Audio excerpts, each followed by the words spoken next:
പുഷ്പാഞ്ജലി, അർച്ചന ഇവയ്ക്ക് നക്ഷത്രത്തിൻ്റെ ഉപയോഗം എന്താണെന്ന് ഒരാളിങ്ങനെ ചോദിച്ചിട്ടുണ്ട്. ഒരാൾക്ക് വേണ്ടി ഒരു പുഷ്പാഞ്ജലിയോ പൂജയോ നടത്തുന്നതിന് മുമ്പ് സങ്കല്പം പറയുക എന്നൊരു ചടങ്ങുണ്ട്. തിരക്കേറിയ ക്ഷേത്രങ്ങളിൽ അത് എത്രത്തോളം പൂർണ്ണമായിട്ട് നടക്കുമെന്ന് പറയാനാവില്ല. എങ്കിലും ഇന്ന ആളിന് വേണ്ടി, ഇന്ന നാമധാരിയായി ഇന്ന നക്ഷത്രത്തിൽ ജനിച്ച ആളിന് വേണ്ടിയാണ് ഇത് ചെയ്യുന്നത് എന്ന് സങ്കല്പിച്ച് പറയുന്നതിനെയാണ് സങ്കല്പം ചൊല്ലുക എന്ന് പറയുന്നത്. ഇപ്പം വീടുകളിൽ പൂജ നടത്തുമ്പോൾ ഒരു പാരഗ്രാഫ് ഉണ്ട് ഈ സങ്കല്പം. ജംബുദ്വീപേ ഭാരതഖണ്ഡേ എന്നൊക്കെ പറഞ്ഞാണ്.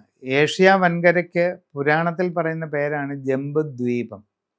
ഈ ജംബുദ്വീപിൽ ഭാരത ഖണ്ഡത്തിൽ കേരളദേശേ ഇന്ന ഗ്രാമത്തിൽ ഇന്ന വീട്ടിൽ, അത് കലിവർഷം, കലിദിനം, നമ്മൾ പഞ്ചാംഗത്തിൽ നോക്കിയാൽ കലിയുഗത്തിൽ ഇത്രാമത്തെ ദിവസമാണെന്നൊരു കണക്ക് അതിൽ പറയുന്നുണ്ട്. ലക്ഷങ്ങളുടെ ഒരു കണക്കാണ്. അത് എല്ലാം കൂടെ പറഞ്ഞു വരുമ്പോൾ ഒരു 1.5 പാരഗ്രാഫ് വരും. അത് വലിയ പൂജകൾക്ക് സങ്കല്പം ചൊല്ലുക എന്നാണ് അത് പറയുന്നത്. അത് തന്നെ ഇപ്പം ഒരു അർച്ചന അല്ലെങ്കിൽ ഒരു പുഷ്പാഞ്ജലി എന്ന് പറഞ്ഞാൽ കൂടി വന്നാൽ 10 മിനിറ്റ്, അതിൽ കൂടുതൽ വരത്തില്ല.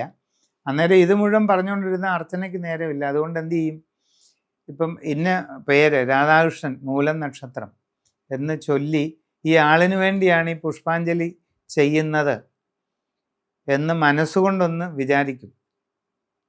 അങ്ങനെ വിചാരിക്കണമെന്നാണ് അതിൻ്റെ നിയമം. എന്നിട്ട് അർച്ചന ചെയ്യുക.